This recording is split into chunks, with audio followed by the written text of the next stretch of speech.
नमस्ते, मैं हूं किशोर अजवाणी। घड़ी इशारा कर रही है 9 बजे रात का वक्त। 100 बात की एक बात का ब्रेकिंग न्यूज आ रही है। हमास इजराइल जंग से जुड़ी खबर है कि लेबनान की तरफ से इजराइल में एक के बाद एक 6 रॉकेट दागे गए, जिसके बाद वहां कोहराम मच गया। इजराइल की सेना के मुताबिक लेबनान की तरफ से हिजबुल्लाह ने उनकी सैन्य चौकियों और टैंकों को निशाना बनाकर रॉकेट से हमले किए। आरोप है कि हिजबुल्लाह के लड़ाकों ने इजराइल के सैनिकों पर ताबड़तोड़ गोलीबारी भी की। दावा किया गया कि लेबनान की तरफ से हुए हमले की वजह से वहां आग लग गई। हालांकि इजराइल का दावा है कि उसने 6 में 1 रॉकेट को हवा में ही ढेर कर दिया। बाद में इजराइल की सेना ने भी हिजबुल्लाह पर पलटवार किया। नीरज हमारे साथ जुड़ रहे हैं। नीरज, क्या पता चल रहा है उधर लेबनान और गाजा वाली लड़ाई, लेबनान और हिजबुल्लाह वाली लड़ाई में?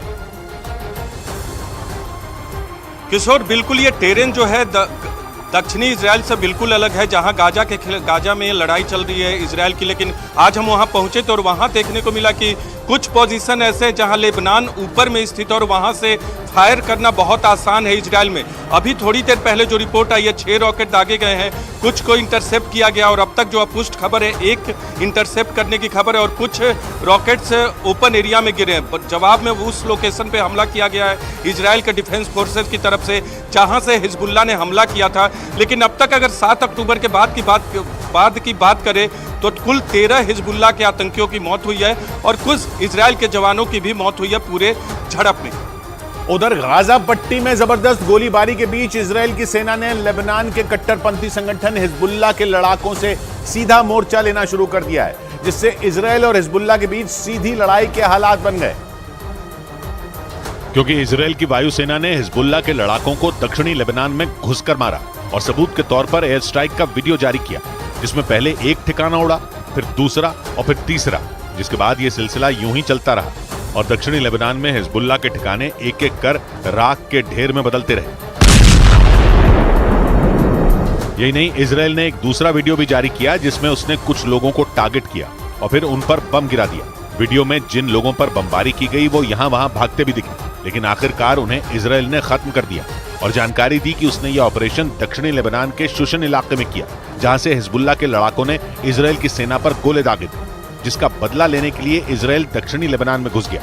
ये नहीं, हिजबुल्लाह ने उसके 2 लड़ाकों की मौत की पुष्टि भी की, जिसके बाद इजराइल का उत्तरी और लेबनान का दक्षिणी हिस्सा जंग के मैदान में बदलने लगा, क्योंकि इजराइल की सेना के ऑपरेशन के बाद हिजबुल्लाह ने भी पलटवार किया और खबर आई कि उसने उत्तरी इजराइल में फिर से मिसाइलें दागी, जिसके बाद उत्तरी इजराइल के कई इलाके धुआं-धुआं हो गए, क्योंकि वहां 1-2 नहीं बल्कि 10 मिसाइलें गिरी, जिन्हें दक्षिणी लेबनान में बैठे हिजबुल्लाह के लड़ाकों ने दागा। जिसके बाद इजराइल की सेना उत्तरी इजराइल में एक्टिव हो गई। उसके हेलीकॉप्टर सीमा पर निगरानी करते दिखे, जबकि एक दिन पहले ही उसने फरमान जारी किया था कि इजराइल का लेबनान की सीमा से लगने वाला 5 किलोमीटर तक का इलाका खाली किया जाएगा, क्योंकि उत्तरी इजराइल के मेतुला, बेतशेयान, स्फा और तिबेरिया समेत 28 इलाकों पर मिसाइल गिरने का खतरा मंडरा रहा है, क्योंकि हिजबुल्लाह का टारगेट यही इलाके हैं। लेबनान के सबसे करीब मौजूद इजराइल के शहर मेतुला को तो छावनी में बदल दिया गया, जहां लोगों के रहने पर बैन लग गया, क्योंकि गाजा के अल अहली अस्पताल पर रॉकेट गिरने के बाद हिजबुल्लाह पहले से ज्यादा आक्रामक हुआ। एक दिन पहले ही उसने उत्तरी इजराइल में हमला किया था और उसका मेरकावा टैंक उड़ा दिया था, जिसमें इजराइल के एक सैनिक की मौत हो गई थी। क्योंकि हमास के साथ खड़े हिजबुल्लाह को जैसे ही गाजा के अल अहली अस्पताल पर रॉकेट गिरने की खबर मिली, वो इजराइल पर भड़क गया, क्योंकि हमास और फिलिस्तीन ने हमले के लिए इजराइल को जिम्मेदार ठहराया। यानी अस्पताल पर रॉकेट गिरने के मामले ने उत्तरी इजराइल में छिड़ी जंग की आग में घी डाल दिया और उत्तरी इजराइल में हिजबुल्लाह के हमले तेज हो गए। इजरायली सेना के मुताबिक लेबनान सीमा के पास के उसके रोश हनिका इलाके में एंटी टैंक मिसाइलें दागी गई। यानी अल अहली अस्पताल पर रॉकेट गिरने के बाद उत्तरी इजराइल सुलग उठा और इजराइल के 5 सैनिकों की मौत हो गई, जबकि इजराइल की जवाबी कार्रवाई में हिजबुल्लाह के 13 लड़ाकों की मौत हुई, जिनमें 2 की मौत की खुद हिजबुल्लाह ने पुष्टि की। इस बीच इजराइल से लोहा लेने को तैयार हिजबुल्लाह ने केवल सीमा पर ही नहीं बल्कि लेबनान के अंदर भी इजराइल और उसके दोस्त अमेरिका के खिलाफ मोर्चा खोल दिया। लेबनान की राजधानी बेरूत में तो उसके समर्थक हिंसा पर उतारू हो गए और उन्होंने इतना उत्पाद मचाया कि लेबनान की सेना को सड़कों पर उतरना पड़ा। लेकिन हिजबुल्लाह समर्थकों को रोकना उसके लिए मुश्किल हो गया, क्योंकि प्रदर्शन करने वालों ने सेना पर फायरिंग तक कर डाली। हमास का साथ देने और इजराइल के खिलाफ गुस्सा दिखाने के लिए ये लोग बेरूत में अमेरिका के दूतावास के बाहर इकट्ठा हुए और देखते ही देखते हिंसा शुरू हो गई, क्योंकि ये लोग सेना से ही भिड़ गए। मारपीट तक की नौबत आ गई और बेरूत की सड़क जंग के मैदान जैसी लगने लगी। हिजबुल्ला समर्थकों ने मांग की कि बॉर्डर खोल दिया जाए क्योंकि वो इजरायल में घुसकर गाजा के लोगों का बदला लेना चाहते हैं। लेकिन नारेबाजी से शुरू हुआ प्रदर्शन देखते ही देखते हिंसक हो गया क्योंकि लेबनान में मौजूद शिया संगठन हिजबुल्ला इजरायल और अमेरिका के खिलाफ आग उगल रहा है। जबकि अमेरिका ने इजरायल को हिजबुल्ला से न भिड़ने की सलाह दी। इजरायल की मीडिया ने दावा किया कि बाइडेन ने नेतन्याहू को उत्तरी इजरायल में फूंक फूंक कर कदम रखने की सलाह दी क्योंकि उत्तरी इजरायल में इजरायल की एक गलती जंग को न्योता दे सकती है। यानी हिजबुल्ला से जंग लड़ने पर उतारू इजरायल को उसी के दोस्त अमेरिका ने आगाह किया और नसीहत दी कि वो उत्तरी इजरायल में कोई गलती न करे क्योंकि इजरायल के मीडिया ने दावा किया कि बाइडेन ने उत्तरी इजरायल में बढ़ रहे तनाव पर नेतन्याहू से बात की और उन्हें सलाह दी कि हिजबुल्ला की गोलीबारी पर इजरायल की सेना संभल कर जवाब दे क्योंकि लेबनान में इजरायल की एक गलती बहुत बड़े युद्ध का कारण बन सकती है। वैसे इजरायल को भी हिजबुल्ला की ताकत का एहसास है क्योंकि इजरायल के मिलिट्री चीफ ने बयान दिया कि हिजबुल्ला हमास से 10 गुना ताकतवर है। यानी इजरायल और अमेरिका दोनों जानते हैं कि हिजबुल्ला से जंग हुई तो इजरायल के लिए मुश्किल बढ़ जाएगी क्योंकि हिजबुल्ला लेबनान ही नहीं बल्कि इजरायल की सीमा से लगे सीरिया, जॉर्डन और फिलिस्तीन तीनों जगह सक्रिय है। यानी इजरायल पर चारों तरफ से हमला हो सकता है और इसीलिए अमेरिका ने इजरायल को हिजबुल्ला से सावधान रहने की नसीहत दी। यही नहीं, उसने हिजबुल्ला का साथ देने वाले ईरान पर भी दबाव बढ़ाया जिसके लिए उसने ईरान के बैलिस्टिक मिसाइल और ड्रोन कार्यक्रमों पर बैन बढ़ा दिए। जिसके लिए उसने ईरान, चीन और वेनेजुएला की 8 कंपनियों को टारगेट किया। यही नहीं, उसने ईरान की मदद करने वाले 11 लोगों पर प्रतिबंध लगाए क्योंकि ये सभी ईरान के बैलिस्टिक मिसाइल और ड्रोन कार्यक्रमों में मदद कर रहे थे। अमेरिका ने ईरान पर ऐसे समय में बैन बढ़ाए जब 2015 से ईरान के बैलिस्टिक मिसाइल कार्यक्रम पर लगे संयुक्त राष्ट्र के प्रतिबंध खत्म किए गए। लेकिन अमेरिका, जर्मनी और ब्रिटेन जैसे देशों से ईरान को राहत नहीं मिली क्योंकि ईरान के पास ऐसी मिसाइलें और ड्रोन हैं जो इजरायल और अमेरिका की टेंशन बढ़ा सकते हैं क्योंकि ईरान के खतरनाक ड्रोन का ट्रेलर यूक्रेन जंग में दिख चुका है। जंग के दौरान ईरान पर अपने आत्मघाती ड्रोन रूस की फौज को देने का आरोप लगा था और कहा गया कि रूस ने कीव में ईरान के शाहिद 136 से तबाही मचाई थी क्योंकि ईरान का ये ड्रोन आत्मघाती है। इसके अलावा भी ईरान के पास कई आत्मघाती ड्रोन हैं जिनमें 200 की तो उसने परेड भी करवाई थी। और यही नहीं, ईरान पर हिजबुल्ला को ड्रोन देने का आरोप लगा है जिनसे वो उत्तरी इजरायल में उत्पात मचा सकता है क्योंकि ईरान ने हिजबुल्ला को भी मिसाइलें दी हैं और माना जाता है कि उन्हीं के दम पर उसकी मिसाइलों की संख्या 1.5 लाख से ज्यादा हो चुकी है और अब तो उसके जखीरे में ड्रोन भी आ चुके हैं जो पश्चिम एशिया में अरब देशों से घिरे इजरायल के लिए बहुत बड़ा खतरा बन सकते हैं। क्योंकि अमेरिका और इजरायल से बदला लेने पर आमादा ईरान हिजबुल्ला को जंग में घसीटने पर उतारू हुआ है। यही नहीं, ईरान हमास के साथ भी खड़ा है और इजरायल और हमास की जंग की आग में घी डाल रहा है। लेकिन ईरान जानता है कि हिजबुल्ला की ताकत हमास से ज्यादा है। यही नहीं, उसे बनाने वाला भी ईरान ही है क्योंकि उसे 1980 में इस्लामिक क्रांति को पश्चिम एशिया में फैलाने के लिए हिजबुल्लाह जैसे संगठन की जरूरत थी जिसे ईरान ने अपने दुश्मनों के खिलाफ मनमाने तरीके से इस्तेमाल किया। पहले वो लेबनान की सुन्नी सरकार से भिड़े, फिर सीरिया, इराक, जॉर्डन और फिलिस्तीन जैसे देशों में अमेरिका और इजरायल के खिलाफ लड़े क्योंकि ये शिया संगठन धीरे धीरे कट्टरपंथी संगठन के तौर पर अपनी पैठ बढ़ाता गया। हालांकि अमेरिका और उसके कई दोस्तों ने इसे आतंकी संगठन का दर्जा दिया और अब ईरान हिजबुल्ला को जंग में घसीटने पर उतारू है क्योंकि वो लगातार इजरायल को जंग के कई मोर्चे खुलने की धमकी दे रहा है और इसीलिए ईरान ने इजरायल के अंत की भविष्यवाणी कर दी। ईरान ने 2 टूक कह दिया कि अगर इजरायल ने गाजा पट्टी पर आसमान से बमों की बारिश नहीं रोकी तो आने वाले वक्त में इजरायल दुनिया के नक्शे से मिट जाएगा। क्योंकि ईरान का दावा है कि गाजा पट्टी में मौजूद अस्पताल पर हुए हमले के बाद तमाम अरब और मुस्लिम देश इससे बुरी तरह चिढ़े हुए हैं जो गाजा पट्टी पर हमले रोकने के लिए लगातार इजरायल पर दबाव बनाने के साथ उस पर पलटवार करने की धमकी तक दे रहे हैं। इसी वजह से ईरान ये दावा कर रहा है कि अगर इजरायल ने हमास के खिलाफ हमले नहीं रोके तो उसके खिलाफ अरब और मुस्लिम देश जंग का बिगुल बजा देंगे और अगर ऐसा हुआ तो फिर इजरायल को दुनिया की कोई भी ताकत खत्म होने से नहीं बचा पाएगी। पायान रजीम सहियोनिस्ती आगाज ख्वाहिद शुद। गाजा पट्टी में मौजूद अल अहली अस्पताल पर हुए हमले के विरोध में ईरान की राजधानी तेहरान में जोरदार प्रदर्शन हुए। वहां से आई तस्वीरों में बड़ी संख्या में लोग शहर की सड़कों पर उतरकर इजरायल के खिलाफ प्रदर्शन करते नजर आए और उसी विरोध प्रदर्शन के दौरान भाषण देते हुए ईरान के राष्ट्रपति इब्राहिम रईसी ने इजरायल के दोस्त अमेरिका को खुली चुनौती दे दी। उन्होंने ये दावा किया कि अगर मुस्लिम देशों ने जंग का ऐलान कर दिया तो इजरायल को खत्म होने से अमेरिका भी नहीं बचा पाएगा और ये साफ कर दिया कि हमास के साथ चल रही इस जंग में इजरायल का खात्मा होकर ही रहेगा, जबकि इजरायल खुद एक ताकतवर मुल्क है, ऊपर से वो अमेरिका का जिगरी दोस्त भी है। यही नहीं, हमास के हमले के बाद अमेरिका इजराइल की मदद के लिए भूमध्य सागर में 3 ताकतवर युद्धपोत तक तैनात कर चुका है। इसके अलावा लगातार अमेरिका से हथियारों से भरे विमान इजराइल भी पहुंच रहे हैं। और इसी वजह से ईरान ने अमेरिका के राष्ट्रपति बाइडेन को हत्यारा तक बता दिया, क्योंकि उसका आरोप है कि अमेरिका से मिले ताकतवर और घातक हथियारों का इस्तेमाल इजराइल गाजा पट्टी को तबाह करने के लिए कर रहा है, जिससे वहां हजारों की संख्या में लोग मारे जा रहे हैं। ईरान का यह भी आरोप है कि अमेरिका इजराइल की मदद करके जंग की आग में घी डालने का काम कर रहा है। और इसे रोका नहीं गया तो ये आने वाले वक्त में पूरी दुनिया में फैल जाएगी, जिसके बाद ऐसी तबाही मच सकती है जिसे रोक पाना किसी के लिए भी मुमकिन नहीं होगा। न्यूज एजेंसी रॉयटर्स के मुताबिक गाजा में अस्पताल पर हुए हमले से ईरान बुरी तरह भड़का हुआ है और इसीलिए वो हमास के समर्थन में और इजराइल के खिलाफ बार बार जंग में उतरने की धमकी दे रहा है। क्योंकि 17 अक्टूबर को गाजा पट्टी में मौजूद अल अहली अस्पताल पर हुए हमले से वो बुरी तरह बौखलाया हुआ है। उसका आरोप है कि इजराइल हमास को खत्म करने के नाम पर गाजा पट्टी में मौजूद फिलिस्तीन के बेगुनाह नागरिकों को निशाना बना रहा है। न्यूज एजेंसी रॉयटर्स के मुताबिक गाजा के अस्पताल पर हुए हमले से भड़के ईरान ने इजराइल को एक बार फिर जंग में उतरने की धमकी दे दी और उसने साफ कर दिया कि अगर इजराइल ने गाजा पट्टी पर बमबारी नहीं रोकी तो वो भी जंग में शामिल हो जाएगा, जिससे इजराइल में भयानक तबाही मच सकती है। मतलब ईरान ने इजराइल को सीधी और खुली धमकी दे दी कि वो किसी भी सूरत में गाजा पर हमले बर्दाश्त नहीं करेगा, क्योंकि पिछले 13 दिन से जारी इस जंग में गाजा पट्टी पर यह सबसे बड़ा अटैक माना जा रहा है। और इसीलिए ईरान ने तीसरे विश्व युद्ध की धमकी तक दे दी, क्योंकि इस जंग में न तो हमास हार मानने के लिए तैयार है, न ही इजराइल पीछे हटने के लिए राजी है और हर गुजरते दिन के साथ ये जंग भीषण और भयानक होती जा रही है।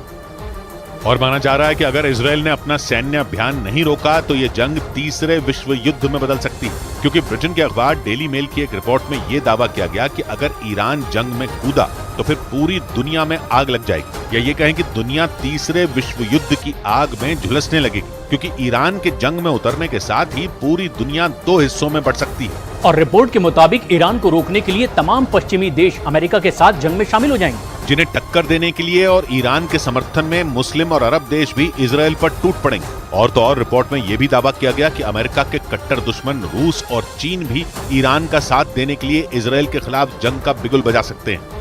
मतलब ईरान के युद्ध में उतरते ही पूरी दुनिया जंग के मैदान में बदल सकती है। और माना जा रहा है कि ईरान लेबनान के चरमपंथी संगठन हिजबुल्लाह को जंग में उतारने की पूरी तैयारी कर चुका है, इसीलिए वो बार बार इजराइल को हिजबुल्लाह का डर दिखा रहा है।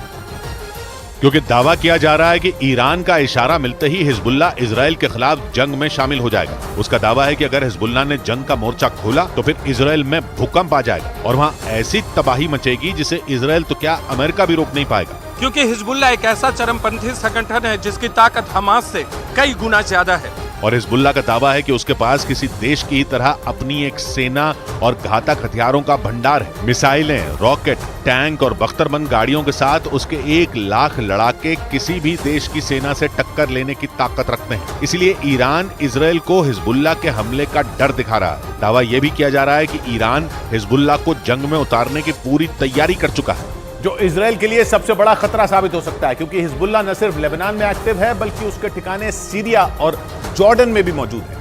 मतलब अगर ये चरमपंथी संगठन जंग में कूदा तो फिर वो लेबनान के साथ सीरिया और जॉर्डन से भी इजराइल पर हमले शुरू कर सकता है, जिससे निपटने में इजराइल को नाको चने चबाने पड़ सकते हैं, क्योंकि हिजबुल्लाह के हमले के बाद उसे 4 मोर्चों पर जंग लड़नी पड़ सकती है। इस वक्त इजराइल सिर्फ फिलिस्तीन के चरमपंथी संगठन हमास के लड़ाकों से जंग लड़ रहा है, लेकिन अगर हिजबुल्लाह जंग में उतरा तो इजराइल पर लेबनान, सीरिया और जॉर्डन की तरफ से भी हमले शुरू हो सकते हैं। हालांकि लेबनान की तरफ से हिजबुल्लाह रह रहकर हमले कर भी रहा है, क्योंकि 1 रोज पहले ही इजराइल की सेना ने लेबनान बॉर्डर पर हिजबुल्लाह के 5 लड़ाकों को मार गिराने का दावा किया था।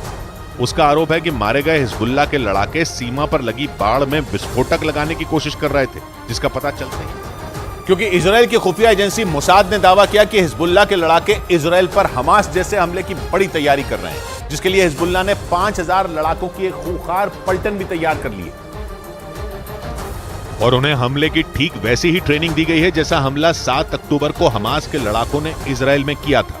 मतलब ये कि इस बार हिजबुल्लाह के लड़ाके जमीन, आसमान और पानी के रास्ते हमला बोलकर इजराइल को दहलाने की फिराक में है। मोसाद के मुताबिक हिजबुल्लाह के ये 5000 लड़ाके इसराइल की उत्तरी सीमा से धावा बोल सकते हैं, क्योंकि उन लड़ाकों को सीमा पर लगी बाड़ को तोड़ने, घुसकर हमला करने और लोगों को बंधक बनाने की ट्रेनिंग दी गई है। 7 अक्टूबर को हमास ने भी एक साथ 5000 रॉकेट और मिसाइलें इसराइल पर दाग दी थी। मोसाद के मुताबिक जिन 5000 लड़ाकों को हिजबुल्लाह ने हमले के लिए तैयार किया है, उन्हें मौत का दस्ता नाम दिया गया है। हालांकि इजराइल की सेना अपनी उत्तरी सीमा पर हिजबुल्लाह के लड़ाकों को चुन चुन कर ठिकाने लगा रही है। एक रोज पहले इजराइल की सेना ने हिजबुल्लाह के 5 लड़ाकों को मार गिराने का दावा किया और बाद में हिजबुल्लाह की तरफ से भी उसके लड़ाकों के मारे जाने की खबर पर मोहर लगा दी गई। ईरान का आरोप है कि इजराइल का मकसद हमास को खत्म करना नहीं है, बल्कि वो एक बार फिर पूरी गाजा पट्टी पर कब्जा करना चाहता है, जिस पर 2007 से ही हमास का कब्जा है और वो किसी भी कीमत पर इजराइल को दुनिया के नक्शे से मिटा देना चाहता है। लेकिन ईरान का दावा है कि 7 अक्टूबर को हमास के हमले के बाद इजराइल एक बार फिर गाजा पट्टी पर कब्जा करने की फिराक में, जबकि 1967 से 2005 तक गाजा पट्टी इजराइल के ही कब्जे में थी। लेकिन सितंबर 2006 में इजराइल ने गाजा पट्टी को खाली कर दिया था, जिसके बाद उसके दुश्मन हमास ने वहां कब्जा जमा लिया और तभी से वो इजराइल पर लगातार हमले कर रहा है। लेकिन ईरान का आरोप है कि हमास के हमले को इजराइल ने एक मौके की तरह लिया और उसने गाजा पट्टी पर फिर कब्जा जमाने के लिए अपनी पूरी ताकत लगा दी। और ईरान ने आरोप लगाया कि गाजा पट्टी के अस्पताल पर इतना बड़ा हमला उसी रणनीति का हिस्सा है। उसका यह भी आरोप है कि अमेरिका के लड़ाकू विमान F-35 से इजराइल हमास के ठिकानों को निशाना बना रहा है। और इसीलिए ईरान ने आरोप लगाया कि गाजा पट्टी में तबाही मचाने और बेगुनाहों की हत्या करने में इजराइल और अमेरिका बराबर के भागीदार हैं। माना जा रहा है कि इसी वजह से ईरान लगातार दुनिया के तमाम मुस्लिम देशों से फिलिस्तीन के समर्थन में एकजुट होने की अपील कर रहा है, क्योंकि न्यूज एजेंसी रॉयटर्स के मुताबिक इजराइल हमास के ठिकानों को तबाह करने के लिए F-35 लड़ाकू विमान का इस्तेमाल कर रहा है। और दावा किया जा रहा है कि इसी वजह से ईरान बुरी तरह से बौखला गया है, क्योंकि F-35 लड़ाकू विमान ईरान समेत इजराइल के हर दुश्मन को पल भर में ढेर करने की ताकत रखता है। एक रिपोर्ट के मुताबिक इस घातक फाइटर जेट को अमेरिका और इजराइल दोनों ने मिलकर बनाया है, जिसे इजराइल के जखीरे का सबसे घातक हथियार बताया जा रहा है। इसकी ताकत का अंदाजा इसी बात से लगाया जा सकता है कि ये फाइटर जेट रडार को चकमा देने में भी माहिर है। और न्यूज एजेंसी रॉयटर्स के मुताबिक ईरान के परमाणु बम बनाने की तैयारी ने इजराइल की चिंता और बढ़ा दी है। हालांकि दावा यह किया जा रहा है कि इजराइल का F-35 लड़ाकू विमान ईरान के लिए काल साबित हो सकता है, क्योंकि ये लड़ाकू विमान ईरान की सीमा में घुसे बिना ही उसके ठिकानों को तबाह करने की ताकत रखता है। इसी वजह से ये दावा किया जा रहा है कि ईरान बुरी तरह डरा हुआ है, क्योंकि इजराइल ईरान को परमाणु कार्यक्रम बंद करने और ऐसा नहीं करने पर उस पर हमले की कई बार धमकी तक दे चुका है, जबकि ईरान हर हाल में परमाणु ताकत हासिल करना चाहता है। और आरोप है कि वो पिछले कई साल से चोरी छिपे परमाणु बम बनाने में जुटा है, क्योंकि कुछ रोज पहले अमेरिका के रक्षा विभाग पेंटागन की एक रिपोर्ट के मुताबिक ईरान सिर्फ 2 हफ्तों के अंदर परमाणु बम बना सकता है, जिससे सबसे बड़ा खतरा इजराइल को है, क्योंकि वो ये बात अच्छी तरह जानता है कि अगर ईरान ने बम बना लिया तो फिर उसे रोक पाना आसान नहीं होगा। इसलिए इजराइल ईरान को परमाणु कार्यक्रम बंद करने की धमकी देने में जुटा था और यहां तक कि वो ईरान को रोकने के लिए उस पर हमला करने के लिए भी तैयार था। लेकिन दावा किया जा रहा है कि हमास के हमले के बाद सब कुछ उलट गया, क्योंकि माना जा रहा है कि इस जंग के बहाने ईरान इजराइल को सबक सिखाने की तैयारी में जुट गया और इजराइल को दुनिया से मिटाने की रणनीति पर काम करने लगा। पश्चिमी मीडिया के मुताबिक हमास के इजराइल पर हमले के बाद ईरान इसे भुनाने में जुट गया। हालांकि वो पहले से ही इजराइल के खिलाफ हमास और हिजबुल्लाह को एक हथियार के तौर पर इस्तेमाल कर रहा है। आरोप है कि वो इन दोनों चरमपंथी संगठनों को कई साल से फंड देने के साथ घातक और खतरनाक हथियारों की भी सप्लाई करता आ रहा है। लेकिन जैसे ही हमास ने इजराइल के खिलाफ युद्ध छेड़ा, ईरान इसका फायदा उठाने में जुट गया। और न्यूज एजेंसी रॉयटर्स के मुताबिक इसीलिए ईरान हिजबुल्लाह और हमास को उकसाने के साथ खुद भी जंग में उतरने की धमकी दे रहा है। हालांकि माना यह भी जा रहा है कि अमेरिका और इजराइल ईरान के इस पैंतरे को बखूबी समझ रहे हैं और उससे निपटने के लिए उन्होंने तैयारियां भी शुरू कर दी हैं। मतलब अगर ईरान ने जंग में शामिल होने की गलती की तो फिर उसे इजराइल के साथ साथ सुपर पावर अमेरिका का भी कहर झेलना पड़ेगा। उधर अमेरिका ने इजराइल को गाजा में जमीनी हमले के लिए हरी झंडी दे दी। इजराइल से निकलने से पहले अमेरिकी राष्ट्रपति जो बाइडेन ने उसे यह भरोसा दिया। यह जानकारी ब्रिटेन के अखबार डेली मेल ने दी, जिसने हमास और इजराइल के बीच चल रही जंग के भयंकर होने का चांस बढ़ा दिया, क्योंकि इजराइल ने हमास को खत्म करने की कसम खा रखी है और बिना रुके गाजा पर हवाई हमले कर रहा है। दिन हो या रात इजराइल की गाजा में एयर स्ट्राइक जारी है और अब वो जमीनी हमले के लिए भी तैयार है, जिसके लिए उसे बाइडेन से हरी झंडी मिल चुकी है। ये दावा ब्रिटेन के अखबार डेली मेल ने किया। अखबार ने जानकारी दी कि इजरायल दौरे के दौरान बाइडेन ने नेतन्याहू से इस बारे में बात की और दो टूक बोल दिया कि गाजा पर जमीनी हमले के प्लान में अमेरिका इजरायल के साथ है, जिसके बाद खबर आई कि इजरायल की सेना कभी भी गाजा में घुस सकती है। और अब तो बाइडेन ने खुद इजरायल को हमास के खात्मे का ग्रीन सिग्नल दे दिया है। We will not stand by and do nothing again. Not today, not tomorrow, not ever. Hamas से जंग के बीच इजरायल पहुंचे बाइडेन ने तेल अवीव में करीब 8 घंटे बिताए। इस दौरान वो केवल नेतन्याहू से ही नहीं बल्कि उनकी वॉर कैबिनेट के दूसरे सदस्यों से भी मिले और इसके अलावा उनकी इजरायल के रक्षा मंत्री योआव गलांट से भी मुलाकात हुई, जिन्होंने बाइडेन से खुलकर बोल दिया कि हमास के साथ इजरायल की जंग लंबी खिंच सकती है। बाइडेन और योआव गलांट के बीच हुई बातचीत से जुड़ी ये जानकारी ब्रिटेन के अखबार डेली मेल ने दी, जिसके बाद इजरायल की हमास के खिलाफ चल रही भयंकर जंग के लंबे खिंचने का चांस बढ़ गया, क्योंकि ऐसा किसी और को नहीं बल्कि खुद इजरायल के रक्षा मंत्री योआव गलांट को लगता है। और उन्होंने ये बात बाइडेन को भी बता दिया और दो टूक शब्दों में कह दिया कि लंबे वक्त तक इजरायल को अमेरिकी मदद की जरूरत पड़ सकती है, क्योंकि हमास और इजरायल की जंग लंबी खिंच सकती है। डेली मेल ने अपनी रिपोर्ट में जानकारी दी कि इस बारे में केवल इजरायल के रक्षा मंत्री ही नहीं बल्कि नेतन्याहू के विरोधी बेनी गैंट्स ने भी बाइडेन से चर्चा की और ये आशंका जताई गई कि हमास और इजरायल के बीच युद्ध सालों तक चल सकता है। यानी नेतन्याहू के मंत्री और विरोधी दोनों ने हमास से लंबी जंग की आशंका जताई और उम्मीद जताई कि अमेरिका इजरायल के साथ खड़ा रहेगा,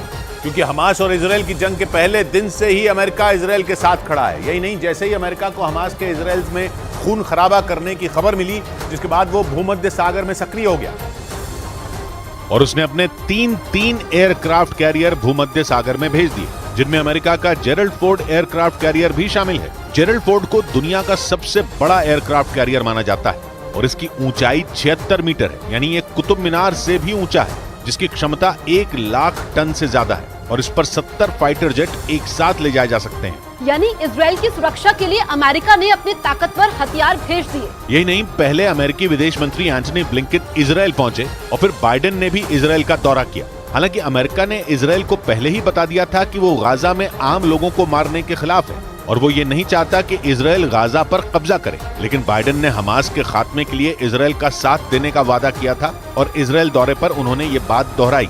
और जैसे ही बाइडेन इजरायल से निकले, इजरायल ने गाजा पर हमले तेज कर दिए और हमास के सैकड़ों ठिकानों को बर्बाद कर दिया। हालांकि इस बार भी उसने एयर स्ट्राइक ही की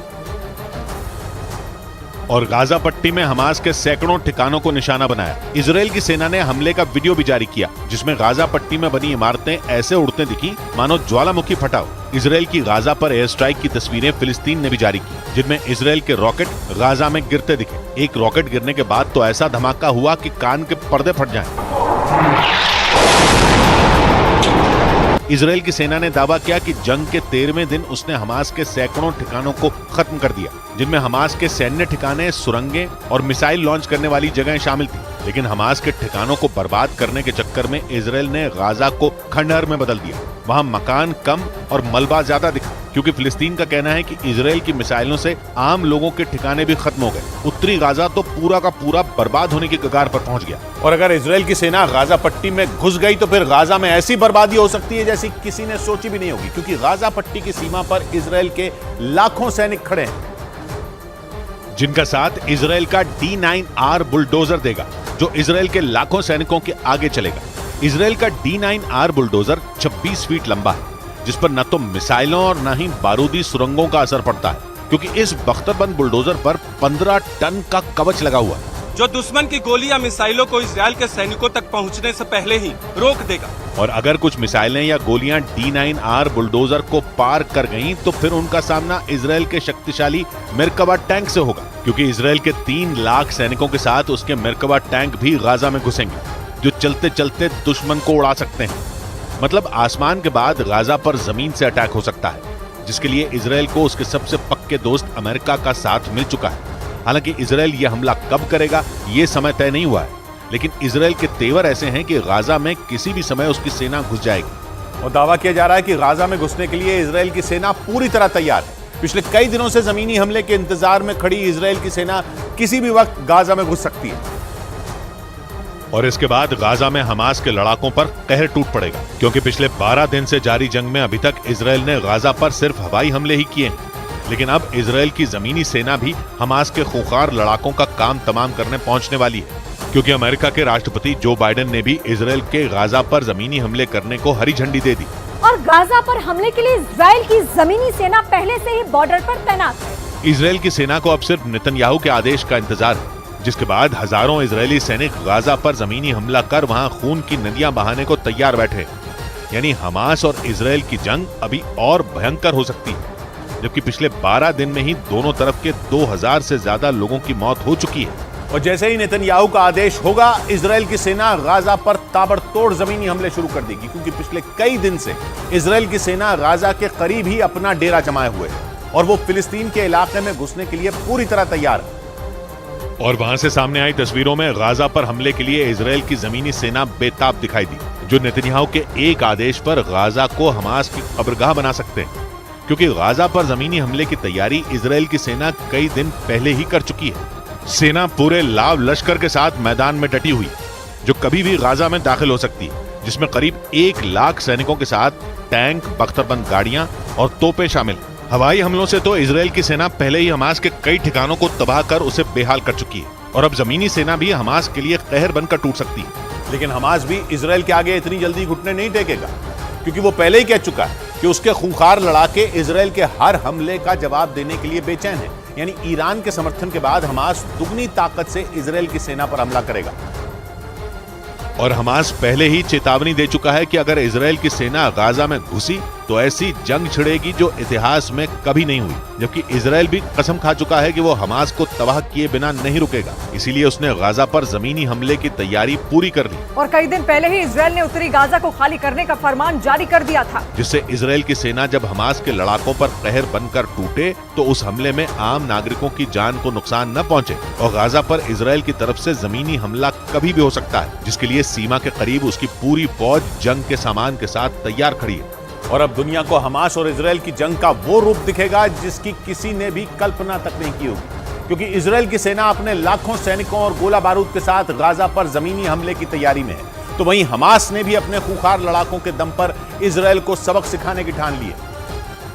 और अभी तक हमास और इजराइल जंग में जो कुछ हुआ वो आने वाली जंग का सिर्फ ट्रेलर ही कहा जाएगा, क्योंकि इजराइल की सेना की ताकत पूरी दुनिया में किसी से छिपी नहीं है। उसके पास 2200 टैंक, 56,290 बख्तरबंद गाड़ियां, 600 से ज्यादा ऑटोमेटिक तोपों के अलावा मल्टीपल लॉन्च रॉकेट सिस्टम भी। इसके अलावा इजराइल के पास करीब 6.5 लाख सैनिक हैं, जिसमें करीब 2 लाख सैनिक जंग के लिए हर समय तैयार रहते हैं। साथ ही 8000 से ज्यादा अर्धसैनिक बल के जवान भी उसके पास है, जबकि इस बार हमास की ताकत भी कम नहीं है। 7 अक्टूबर को जब उसने इजराइल पर एक साथ 5000 से ज्यादा रॉकेट दागे थे, तभी दुनिया को समझ आ गया था कि इस बार इजराइल से जंग लड़ने के लिए हमास पूरी तैयारी के साथ मैदान में उतरा है। और दावा किया जा रहा है कि गाजा में हमास का सीक्रेट हथियार इजराइल की सेना के पसीने छुड़ा सकता है।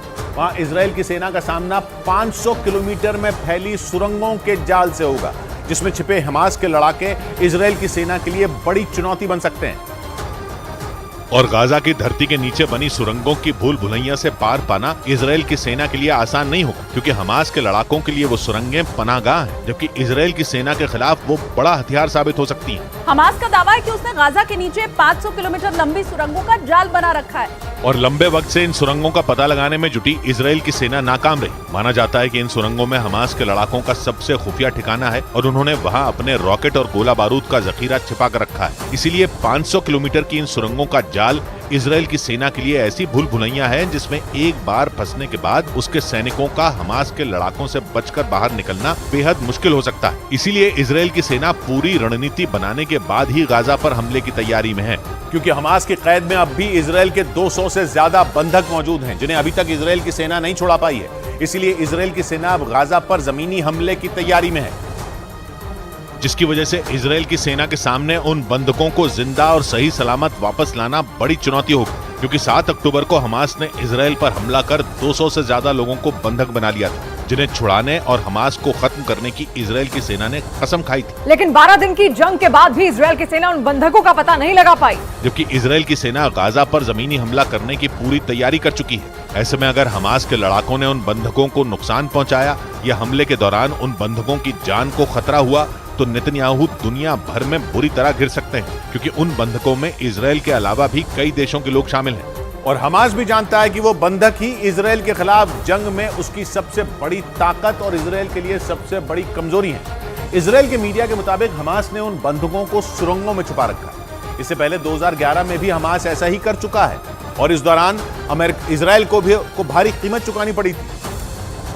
और इस बार भी हमास ने इजराइल पर हमला करने के बाद उसके 200 से ज्यादा लोगों को बंधक बनाकर उसी कहानी को दोहरा दिया। इससे पहले 2011 में हमास ने इजराइल के एक सैनिक को अगवा किया था, जिसे छुड़ाने में सैकड़ों लोगों की जान चली गई, लेकिन इजराइल की सेना अगवा हुए सैनिक को छुड़ाने में नाकाम रही थी। जिसके बाद चरमपंथी संगठन हमास ने बंधक सैनिक के बदले इजराइल से कैदी को छोड़ने की मांग रखी और हमास की शर्त के सामने नेतन्याहू सरकार को झुकना पड़ा, जिसके बाद इजराइल ने 1000 से ज्यादा फिलिस्तीनी कैदियों को रिहा कर दिया था, जिसमें सैकड़ों लोग ऐसे भी थे जिन्हें इजराइल में आतंक फैलाने के आरोप में उम्र कैद की सजा हुई थी।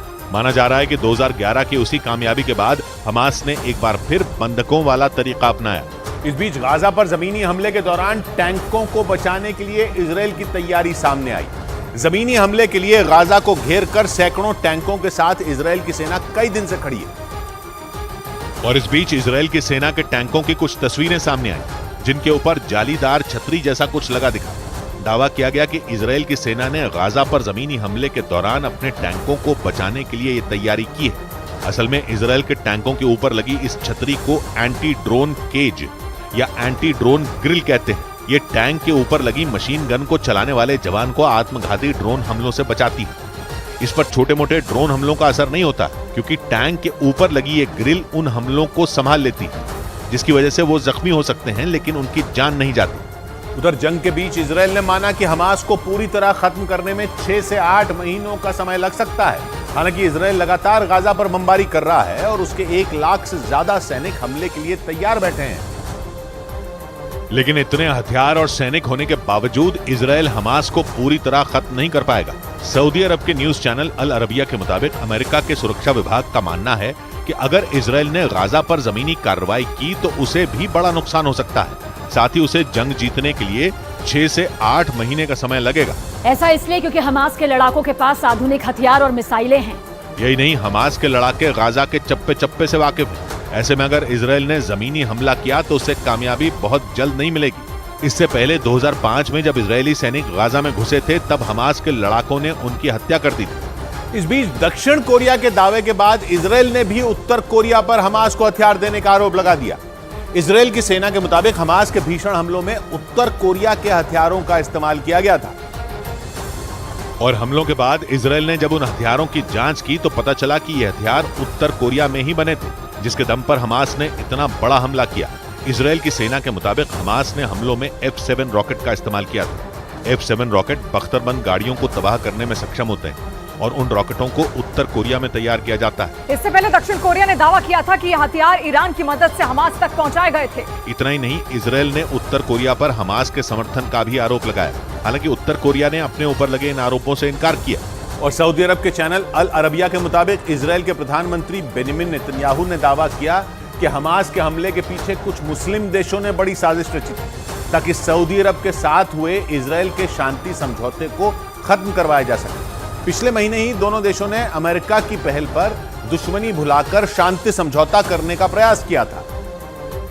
लेकिन इजराइल और हमास की जंग की वजह से 3 दिन पहले सऊदी अरब ने उस समझौते को टाल दिया था और दो टूक कहा था कि वो इस वक्त इजराइल के साथ किसी भी तरह का समझौता करने की स्थिति में नहीं है, क्योंकि इजराइल के साथ शांति समझौता करके सऊदी अरब दुनिया भर के मुस्लिम देशों को नाराज नहीं करना चाहता। सऊदी अरब फिलिस्तीन का समर्थक है, लेकिन इजराइल के साथ भी दोस्ती का हाथ उसने आगे बढ़ाया था। इजराइल ने भी सऊदी अरब से दोस्ती करके मुस्लिम देशों के साथ अपनी नजदीकियां बढ़ाने की कोशिश की थी, लेकिन 7 अक्टूबर को इजराइल पर हमास के हमले के बाद बात बिगड़ गई और यह समझौता खटाई में पड़ गया। इस बीच नेतन्याहू ने दावा किया कि ईरान समेत कुछ मुस्लिम देश नहीं चाहते कि सऊदी अरब के साथ उनकी दोस्ती हो। इसी वजह से हमास के हमले के पीछे उन्होंने बड़ी साजिश का आरोप लगा दिया।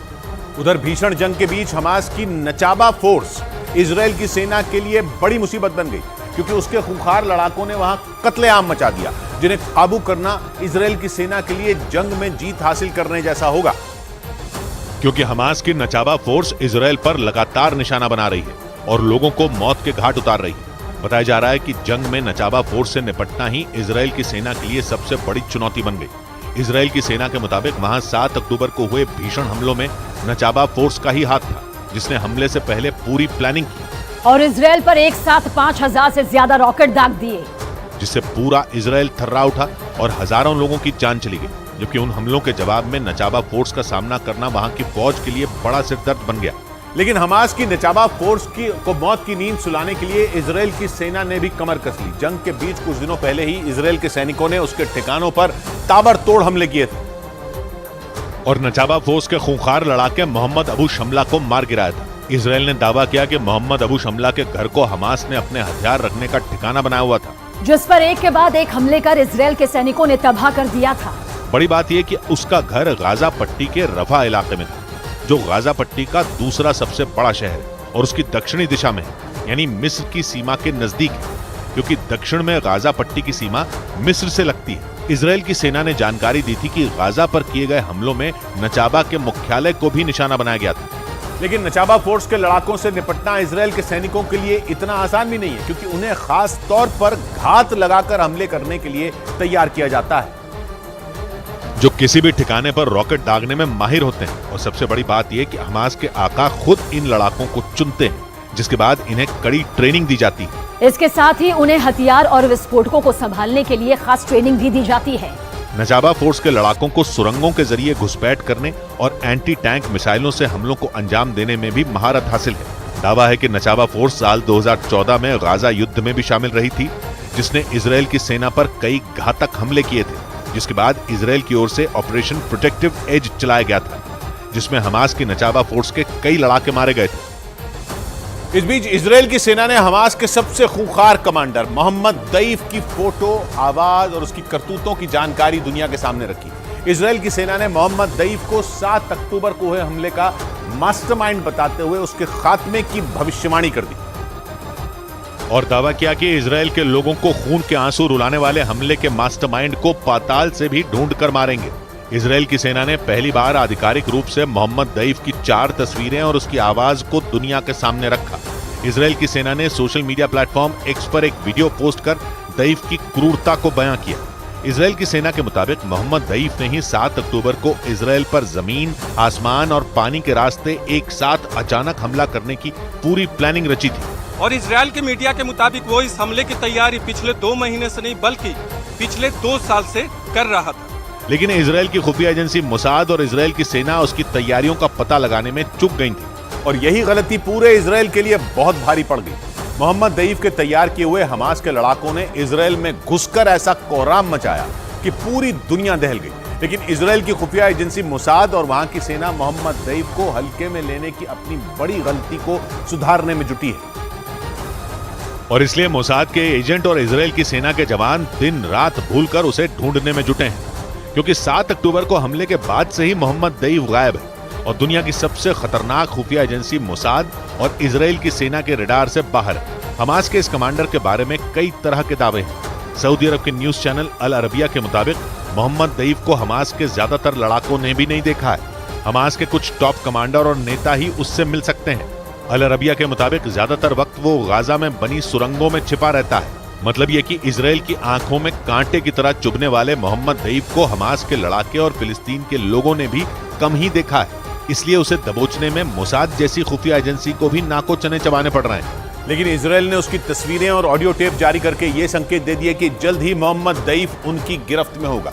इजराइल की सेना के मुताबिक 7 अक्टूबर को हमले के दिन मोहम्मद दईफ ने जो ऑडियो टेप जारी किया था उसमें वो 2021 में अल अक्सा मस्जिद पर हुए हमले का जिक्र करते हुए बदला लेने की बात कहता सुना गया था, क्योंकि 2 साल पहले अल अक्सा मस्जिद में इजराइल की सेना के हमले ने दुनिया भर के मुस्लिम देशों का खून खौला दिया था और 34 साल से इजराइल के खिलाफ नफरत की आग में जल रहे मोहम्मद दईफ के लिए तो उस घटना ने आग में घी का काम किया। इजरायली सेना ने जो वीडियो सोशल मीडिया पर पोस्ट किया उसमें मोहम्मद दईफ इजराइल पर हमले वाले दिन को फिलिस्तीनियों के लिए सबसे बड़ा दिन बताता सुनाई दिया। यौम अल-थौरा अल-कुबरा मिन अजल इन्हाई अल-इहतिलाल अल-अखीर। अमेरिकी न्यूज चैनल CNN के मुताबिक मोहम्मद दईफ 2021 में मुसलमानों के पवित्र स्थल अल अक्सा मस्जिद पर इजराइल के हमले के बाद से ही इजराइल से बदला लेने की कोशिश में जुटा था और इसके लिए इजराइल की सेना के नाक के नीचे उसने हमास के लड़ाकों के लिए कई ट्रेनिंग कैंप बना रखे थे, जिसकी जानकारी तक उसने मोसाद के एजेंटों और इजराइल की सेना को नहीं लगने दी।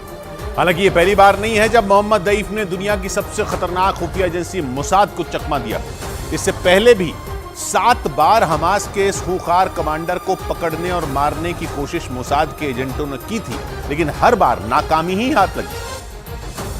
क्योंकि मोसाद के एजेंटों के लिए उसे पहचानना सबसे बड़ी चुनौती है। हमास के कमांडर मोहम्मद दईफ की सिर्फ 4 तस्वीरें ही इजराइल की सेना और मोसाद के पास मौजूद है, जिनमें वो अलग अलग पहनावे और हुलिये में नजर आता है। किसी तस्वीर में उसकी मूछें हैं तो किसी में वो बिना मूछों के नजर आ रहा है। ब्रिटेन की मीडिया के मुताबिक बीते कई साल से मोहम्मद दईफ का चेहरा बेहद कम लोगों ने देखा है। मोसाद के एक पूर्व एजेंट के मुताबिक पूरी प्लानिंग के साथ 7 बार उसे मारने की कोशिश की गई, लेकिन हर बार वो अपना हुलिया बदलकर बच निकला। हालांकि मोसाद का दावा है कि एक हमले के दौरान उसने अपनी एक आंख, एक हाथ और एक पैर गंवा दिए थे। मोसाद का दावा तो ये भी है कि उस हमले में उसके कान के पर्दे तक फट गए थे, यानी वो सुन भी नहीं सकता।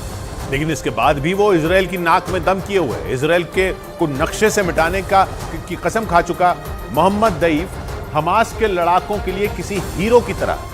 इजराइल की सेना के मुताबिक उसके एक इशारे पर हमास की मिलिट्री विंग के लड़ाके मरने मारने के लिए तैयार रहते हैं, जिसकी एक तस्वीर 7 अक्टूबर को इजराइल में पूरी दुनिया ने देखी। इजराइल की मीडिया के मुताबिक 2014 में इजराइल की सेना ने एक ऑपरेशन के दौरान गाजा पट्टी में उसके घर पर एक जोरदार हवाई हमला किया था।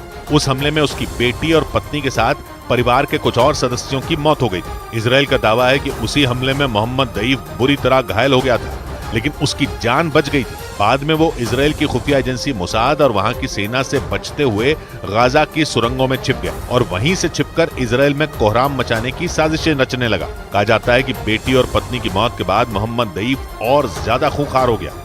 इस बीच इजराइल हमास पर मिसाइल चलाकर अपनी कब्र खोदने में लगा है, मगर हमास ने इजराइल के साथ अब माइंड गेम भी खेलने शुरू कर दिए। यानी हमास ऐसी जंग में जुट गया है जिसमें वो बिना हथियार चलाए सिर्फ अपने दिमाग से चालें चलकर इजराइल को चित करने की कोशिश में। इसके लिए वो अपने कब्जे में मौजूद 200 से ज्यादा बंदूकों को हथियार बनाकर इजराइल को ब्लैकमेल कर रहा है। और इसी वजह से उसने 21 साल की इजराइल की उस रोती बिलखती लड़की का वीडियो जारी किया जिसे इजराइल से अगवा किया गया था। वीडियो में वो लड़की खुद को अपने परिवार से मिलवाने की गुहार लगाती दिखी। ये वीडियो जारी करके हमास ने न सिर्फ इजराइल को डराने की कोशिश की बल्कि फ्रांस पर भी दबाव बनाया, क्योंकि उस लड़की के पास फ्रांस की भी नागरिकता है। इसलिए वीडियो को देखकर फ्रांस के राष्ट्रपति भड़क गए। हमास की चाल उसके लिए काम कर गई, क्योंकि भले ही इजराइल ने बंधक बनाए गए लोगों को छुड़ाने के लिए हमास के आगे सिर न झुकाया हो, मगर फ्रांस का अपने नागरिक के लिए दिल पसीज गया।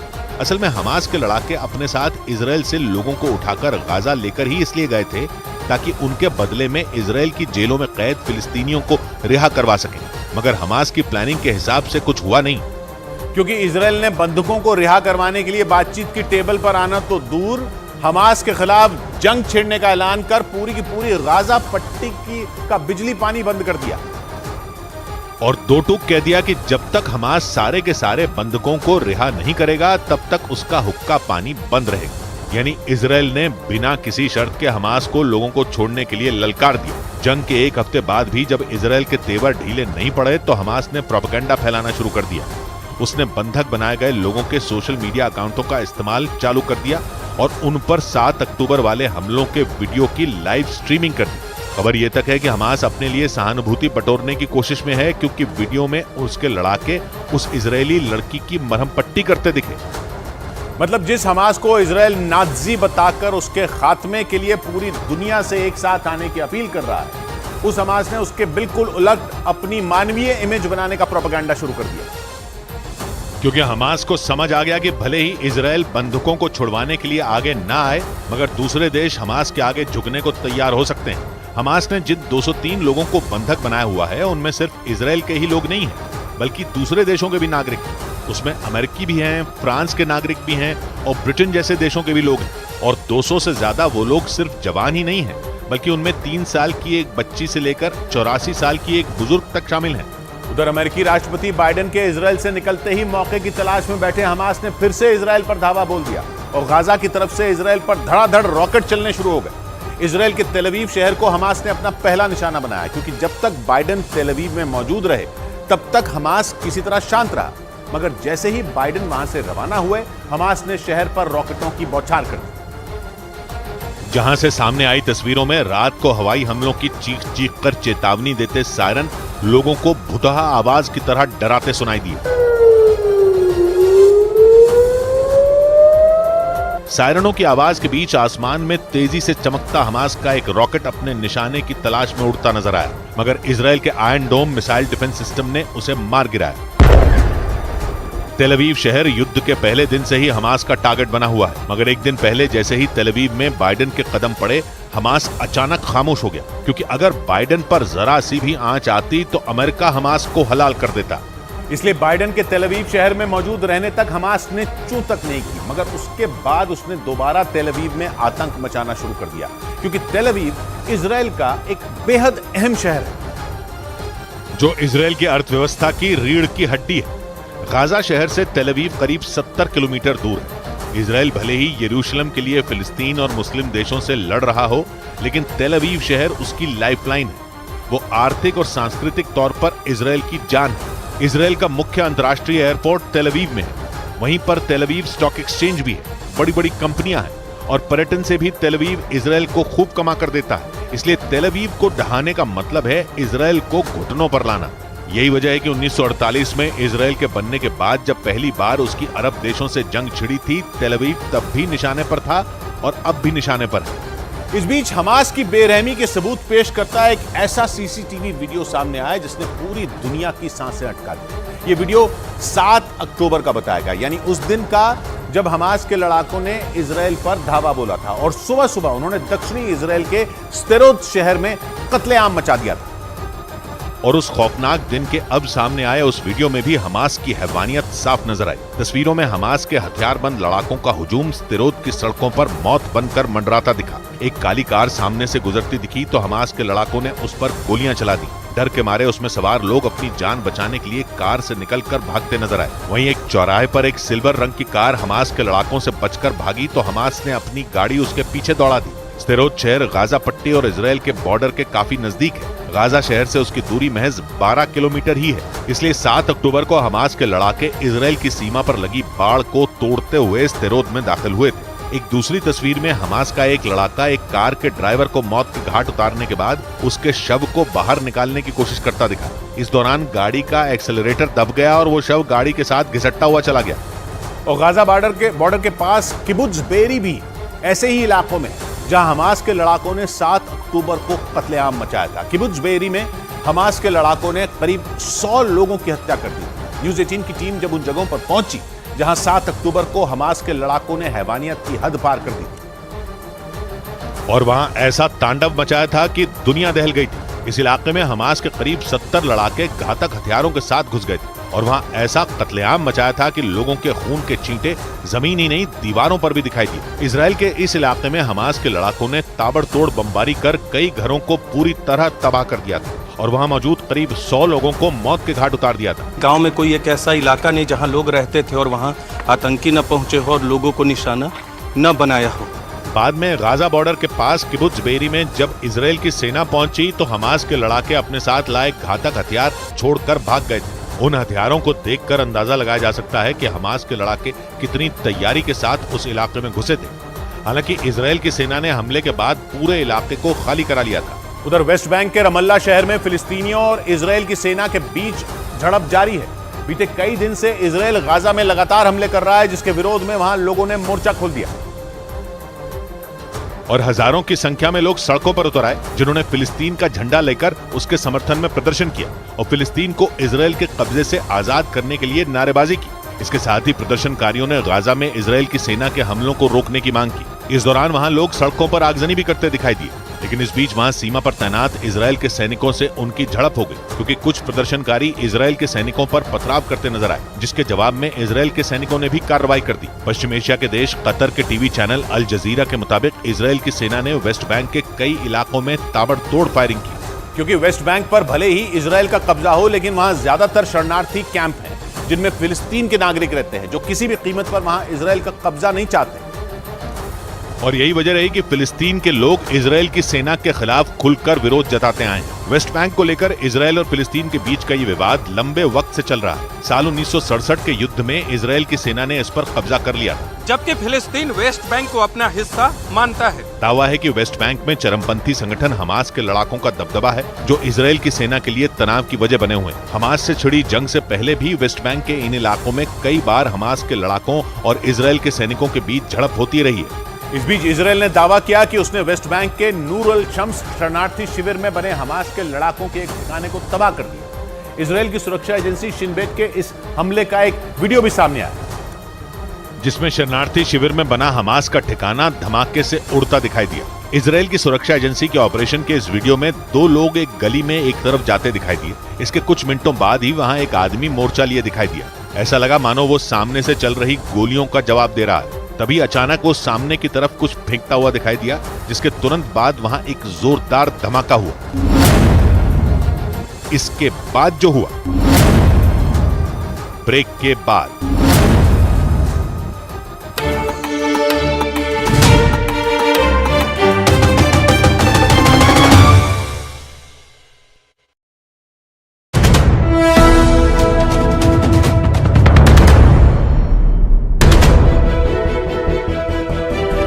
मैंने कहा रुको भाई, माँ बेटे को सुबह की चाय तो पी लेने दो, है ना? अरे माँ, आप मुझे फोन कर रही हो? तो और क्या करूं? चाय। प्यार से चाय बनाते, प्यार से रिश्ते निभाते। वाघ बकरी चाय हमेशा रिश्ते बनाए। ये नया इंडिया, नए नजरिए का इंडिया, जहां लोगों का नंबर 1 भरोसा बनता है वो जो उनके मुद्दे, उनकी आवाज निडर होकर उठाता है। लोगों की नंबर 1 पसंद बनता है वो जो सिर्फ रफ्तार नहीं, जिम्मेदारी पर भी विश्वास रखता है। देश का नंबर 1 न्यूज चैनल बनता है वो जो देश हित और जनहित दोनों को सर्वोपरि समझता है। न्यूज़ 18 इंडिया, नए इंडिया का नया नंबर 1 न्यूज चैनल। क्या खुशबू आ रही है? ऑफिस के बाहर तुम्हारी ये वाली चाय 200 रुपए में बिकेगी, पता है? मैं ये वाली चाय सबके लिए नहीं बनाती। प्यार से चाय बनाते, प्यार से रिश्ते निभाते। वाघ बकरी चाय हमेशा रिश्ते बनाए।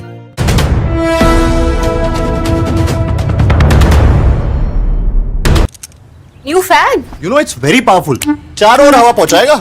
अच्छा, नहाने के बाद सब साथ में सूखेंगे ना।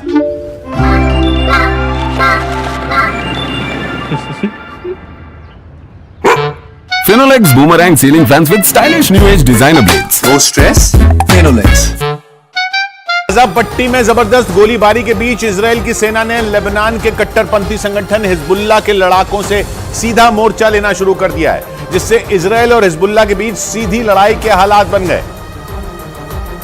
क्योंकि इजराइल की वायुसेना ने हिजबुल्लाह के लड़ाकों को दक्षिणी लेबनान में घुसकर मारा और सबूत के तौर पर एयर स्ट्राइक का वीडियो जारी किया, जिसमें पहले एक ठिकाना उड़ा, फिर दूसरा और फिर तीसरा, जिसके बाद यह सिलसिला यूं ही चलता रहा और दक्षिणी लेबनान में हिजबुल्लाह के ठिकाने एक एक कर राख के ढेर में बदलते रहे। यही नहीं, इजराइल ने एक दूसरा वीडियो भी जारी किया, जिसमें उसने कुछ लोगों को टारगेट किया और फिर उन पर बम गिरा दिया। वीडियो में जिन लोगों पर बमबारी की गई वो यहां वहां भागते भी दिखे, लेकिन आखिरकार उन्हें इजराइल ने खत्म कर दिया और जानकारी दी कि उसने यह ऑपरेशन दक्षिणी लेबनान के शुशन इलाके में किया, जहां से हिजबुल्लाह के लड़ाकों ने इजराइल की सेना पर गोले दागे थे, जिसका बदला लेने के लिए इजराइल दक्षिणी लेबनान में घुस गया। ये नहीं, हिजबुल्लाह ने उसके 2 लड़ाकों की मौत की पुष्टि भी की, जिसके बाद इजराइल का उत्तरी और लेबनान का दक्षिणी हिस्सा जंग के मैदान में बदलने लगा, क्योंकि इजराइल की सेना के ऑपरेशन के बाद हिजबुल्लाह ने भी पलटवार किया और खबर आई कि उसने उत्तरी इजराइल में फिर से मिसाइलें दागी, जिसके बाद उत्तरी इजराइल के कई इलाके धुआं-धुआं हो गए, क्योंकि वहां 1-2 नहीं बल्कि 10 मिसाइलें गिरी, जिन्हें दक्षिणी लेबनान में बैठे हिजबुल्लाह के लड़ाकों ने दागा। जिसके बाद इजराइल की सेना उत्तरी इजराइल में एक्टिव हो गई। उसके हेलीकॉप्टर सीमा पर निगरानी करते दिखे, क्योंकि एक दिन पहले ही उसने फरमान जारी किया था कि इजराइल का लेबनान की सीमा से लगने वाला 5 किलोमीटर तक का इलाका खाली किया जाएगा, क्योंकि उत्तरी इजराइल के मेतुला, बेतशेयान, स्फा और तिबेरिया समेत 28 इलाकों पर मिसाइल गिरने का खतरा मंडरा रहा है, क्योंकि हिजबुल्लाह का टारगेट यही इलाके हैं। लेबनान के सबसे करीब मौजूद इजराइल के शहर मेतुला को तो छावनी में बदल दिया गया, जहां लोगों के रहने पर बैन लग गया, क्योंकि गाजा के अल अहली अस्पताल पर रॉकेट गिरने के बाद हिजबुल्लाह पहले से ज्यादा आक्रामक हुआ। एक दिन पहले ही उसने उत्तरी इजराइल में हमला किया था और उसका मरकबा टैंक उड़ा दिया था, जिसमें इजराइल के एक सैनिक की मौत हो गई थी। क्योंकि हमास के साथ खड़े हिजबुल्लाह को जैसे ही गाजा के अल अहली अस्पताल पर रॉकेट गिरने की खबर मिली, वो इजराइल पर भड़क गया।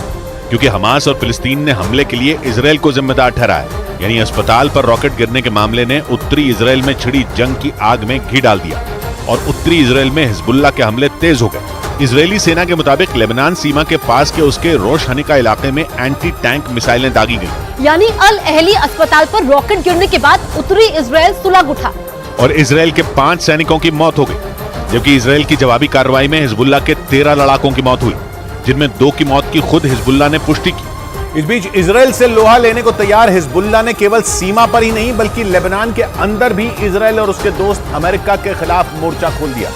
लेबनान की राजधानी बेरूत में तो उसके समर्थक हिंसा पर उतारू हो गए और उन्होंने इतना उत्पाद मचाया कि लेबनान की सेना को सड़कों पर उतरना पड़ा। लेकिन हिजबुल्लाह समर्थकों को रोकना उसके लिए मुश्किल हो गया, क्योंकि प्रदर्शन करने वालों ने सेना पर फायरिंग तक कर डाली।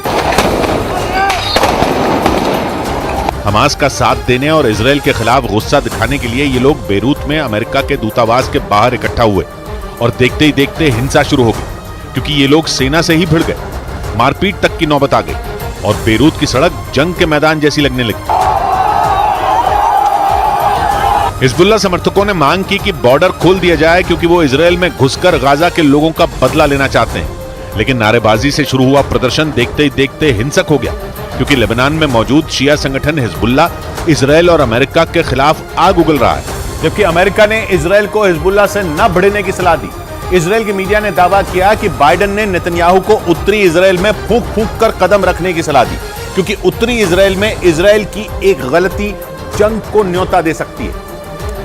यानी हिजबुल्लाह से जंग लड़ने पर उतारू इजराइल को उसी के दोस्त अमेरिका ने आगाह किया और नसीहत दी कि वो उत्तरी इजराइल में कोई गलती न करे, क्योंकि इजराइल के मीडिया ने दावा किया कि बाइडेन ने उत्तरी इजराइल में बढ़ रहे तनाव पर नेतन्याहू से बात की और उन्हें सलाह दी कि हिजबुल्लाह की गोलीबारी पर इजराइल की सेना संभल कर जवाब दे, क्योंकि लेबनान में इजराइल की एक गलती बहुत बड़े युद्ध का कारण बन सकती है। वैसे इजराइल को भी हिजबुल्लाह की ताकत का एहसास है, क्योंकि इजराइल के मिलिट्री चीफ ने बयान दिया कि हिजबुल्लाह हमास से 10 गुना ताकतवर है। यानी इजराइल और अमेरिका दोनों जानते हैं कि हिजबुल्लाह से जंग हुई तो इजराइल के लिए मुश्किल बढ़ जाएगी, क्योंकि हिजबुल्लाह लेबनान ही नहीं बल्कि इजराइल की सीमा से लगे सीरिया, जॉर्डन और फिलिस्तीन तीनों जगह सक्रिय है। यानी इजराइल पर चारों तरफ से हमला हो सकता है और इसीलिए अमेरिका ने इजराइल को हिजबुल्लाह से सावधान रहने की नसीहत दी। यही नहीं, उसने हिजबुल्लाह का साथ देने वाले ईरान पर भी दबाव बढ़ाया, जिसके लिए उसने ईरान के बैलिस्टिक मिसाइल और ड्रोन कार्यक्रमों पर बैन बढ़ा दिए,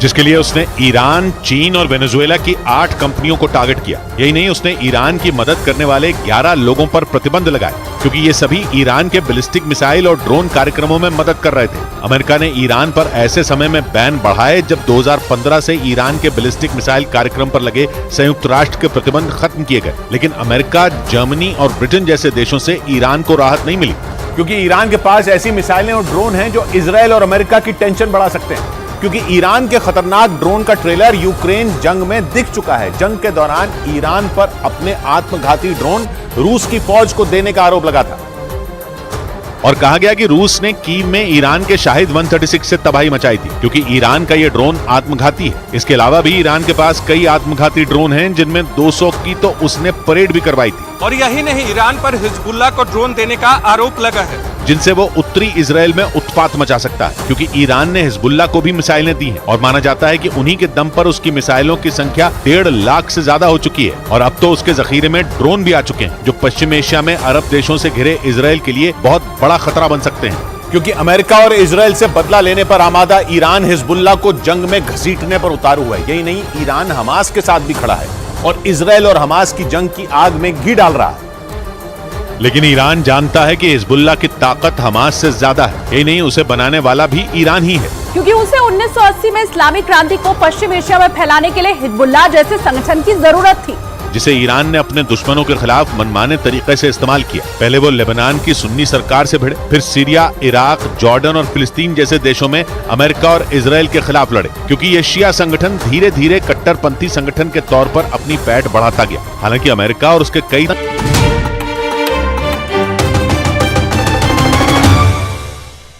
इजराइल ने दावा किया कि उसने वेस्ट बैंक के नूर अल शम्स शरणार्थी शिविर में बने हमास के लड़ाकों के एक ठिकाने को तबाह कर दिया। इजराइल की सुरक्षा एजेंसी शिन बेत के इस हमले का एक वीडियो भी सामने आया, जिसमें शरणार्थी शिविर में बना हमास का ठिकाना धमाके से उड़ता दिखाई दिया। इजराइल की सुरक्षा एजेंसी के ऑपरेशन के इस वीडियो में 2 लोग एक गली में एक तरफ जाते दिखाई दिए। इसके कुछ मिनटों बाद ही वहां एक आदमी मोर्चा लिए दिखाई दिया। ऐसा लगा मानो वो सामने से चल रही गोलियों का जवाब दे रहा है। तभी अचानक वो सामने की तरफ कुछ फेंकता हुआ दिखाई दिया, जिसके तुरंत बाद वहां एक जोरदार धमाका हुआ।